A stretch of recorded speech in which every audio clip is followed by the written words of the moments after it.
اللہ جب ناراض ہوتا ہے نا تو پیسہ بخیلوں کو دے دیتا، اور جب اللہ خوش ہوتا ہے تو پیسہ سخیوں کو دے دیتا۔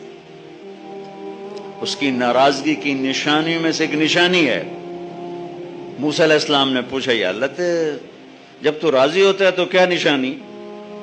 کہا جب میں راضی ہوں گا اجعل الملک فی حلمائہم، حکومت سمجھدار لوگوں کو دوں گا، والمال فی سمحائہم، پیسہ سخیوں کو دوں گا،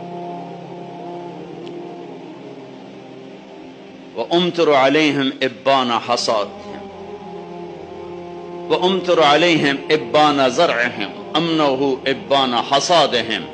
موسیٰ جب کھیتی کاشت کریں گے میرے بندے بارش کروں گا اگ جائے، جب پک جائے گی بارش روک لوں گا تاکہ اٹھا لیں، اور حکومت سمجھداروں کو دوں گا، پیسہ سخیوں کو دوں گا، خرچ کریں۔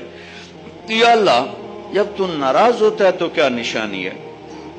کہ موسیٰ امطر علیہم ابان حصادہم وامنعہ ابان زرعہم، موسیٰ جب وہ کھیتی کاشت کریں گے تو بارش روک لوں گا، جب وہ پکنے پر آئے گی تو برسا دوں گا، بے وقوف لوگوں کو حکومت دوں گا، نکموں کو حکمران بناؤں گا، اور بخیلوں کو پیسہ دوں گا۔